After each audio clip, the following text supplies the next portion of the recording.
Puluhan ribu masyarakat Jawa Barat melakukan aksi pembelaan terhadap Palestina di depan Gedung Sate Kota Bandung pada Ahad 2 Februari 2025. Meskipun hujan, peserta terus berdatangan memenuhi sepanjang jalan di Penogoro dan Gedung Sate. Seperti kita tahu, fase gencatan senjata memang telah dimulai sejak 19 Januari lalu. Meskipun warga Palestina bisa sedikit bernafas lega, namun gencatan senjata bukanlah solusi bagi Palestina. Kita menyaksikan berulang kali gencatan senjata ini telah dilakukan, namun penjajahan terhadap Palestina terus berlangsung hingga saat ini. Bagaimana pandangan para tokoh? Mari kita simak kata tokoh. Menurut Ibu, merasa miris ya Neng ya dengan adanya gencatan ini, dan mudah-mudahan khususnya negara Palestina kedepannya lebih baik lagi. Saya mungkin ikut merasakan kelegaan warga Palestina karena mereka diberi jeda untuk kemudian memenuhi kebutuhannya sehari-hari, bahkan mungkin untuk melakukan rekonstruksi gitu. Tetapi saya pikir ini adalah kelegaan yang sifatnya itu sementara gitu, karena beberapa jam setelah kesepakatan dibuat pun Israel tetap menyerang warga Palestina.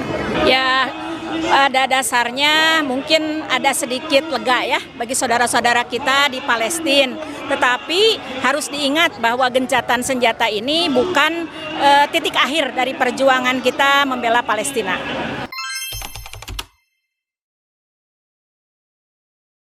Mungkin di sana Neng belum ada persatuan dan kesatuan di negara itu, makanya terjadi seperti itu gitu. Ya, itu karakter orang Yahudi Zionis yang memang tidak bisa menepati perjanjian gitu ya. Gencatan senjata ini bukan yang pertama. Tahun 2014 terjadi gencatan senjata, 2018, 2019 juga, kemudian 2021 juga sempat ada kesepakatan gencatan senjata, tetapi memang tidak pernah ditepati oleh Israel ini, oleh Zionis Israel ini. Ya, itulah sifat ya dari Israel laknatullah, terbukti bahwa mereka itu tidak bisa mengerti bahasa perjanjian, tidak mengerti bahasa damai. Yang hanya mereka mengerti adalah bahasa perang.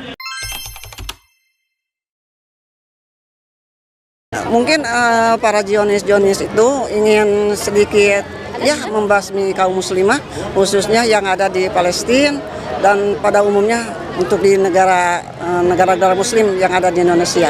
Kalau menurut saya ini bagian dari intrik negara-negara besar yang mendukung Israel, terutama Amerika Serikat. Beberapa hari sebelum kesepakatan perjanjian gencatan senjata ini ditandatangani, Trump sempat mengatakan bahwa gencatan senjata itu akan digunakan oleh AS untuk memperluas kesepakatan Abraham, dalam artian agar negara-negara Arab, penguasa-penguasanya menormalisasi hubungan negeri-negeri Muslim dengan Zionis atau Israel itu sendiri. Dan di sisi yang lain saya juga melihat ini adalah bukti kekalahan dari Israel. Mereka ternyata akhirnya tidak bisa menandingi perlawanan dari bangsa, dari orang-orang Muslim Palestina gitu ya, meskipun dengan logistik seadanya, mereka tetap bisa melakukan perlawanan yang signifikan terhadap penjajahan Israel. Mungkin bagi mereka untuk sedikit bernapas, mempersiapkan agenda selanjutnya, dan juga ini terbukti bahwa walaupun mereka mengadakan gencatan senjata, tapi ada beberapa titik yang mereka mengkhianati, melakukan serangan terhadap kaum muslimin di Palestina.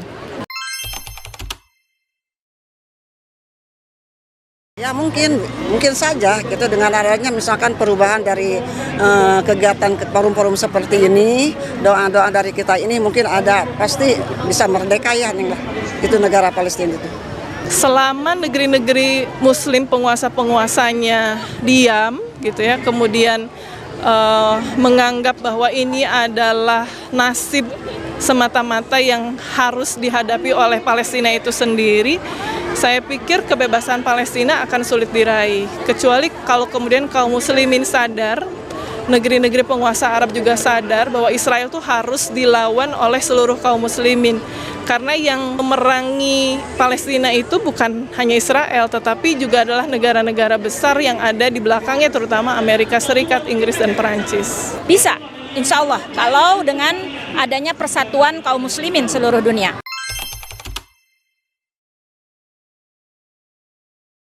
yang harus dilakukan oleh umat Islam. Cobalah marilah kita yang satu, doa dari kaum muslimin. Mari kita bersama-sama bersatu supaya negara Palestina ini mencapai untuk kemerdekaan.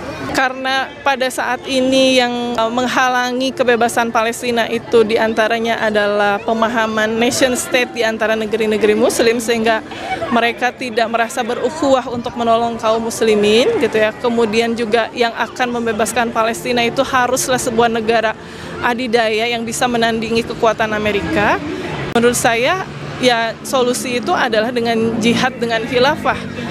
Saat ini kita tidak bisa melakukan itu gitu ya, dan aksi Masirah menuntut kebebasan Palestina ini amal praktis yang bisa kita lakukan saat ini. Selebihnya kemudian kita harus membangun political awareness di tengah-tengah kaum muslimin bahwa khilafah dan jihad ini harus dilakukan, dan sama-sama menyadarkan mereka bahwa perjuangan untuk menegakkan khilafah adalah kewajiban bagi seluruh kaum muslimin. Ya, umat Islam harus bersatu ya di bawah kepemimpinan Khilafah Islamiyah untuk melakukan jihad fisabilillah mengusir Israel laknatullah dari Palestina. Ya itu yang salah satu tadi. Marilah kita berdoa bersama-sama agar negara Palestina terbebas dari Zionis yang biadab itu, Neng. Insya Allah saya akan terus terlibat dalam aktivitas membangun political awareness di tengah-tengah masyarakat tadi gitu ya, tentang pentingnya khilafah yang nanti akan mengobarkan jihad. Ya, sebagai seorang ibu pendidik generasi, tentu yang bisa kita lakukan adalah terus-menerus menyadarkan, terutama generasi, untuk senantiasa merasa bersaudara, merasa satu perasaan bahwa apa yang terjadi dengan saudara-saudara di Palestina adalah juga penderitaan bagi kita. Ibarat tubuh, maka kaum muslimin harus merasakan apa yang dirasakan penderitaan oleh kaum muslimin yang lain. Kita saksikan bendera Rasulullah Shallallahu Alaihi Wasallam yang dibawa para peserta aksi berkibar memenuhi jalan, semakin menunjukkan bahwa perjuangan masyarakat Jawa Barat ini untuk saudara seiman dan seislam di Palestina. Warga Jabar dan Palestina bersatu di bawah panji-panji Rasulullah, yaitu Aliwa dan Aroyah.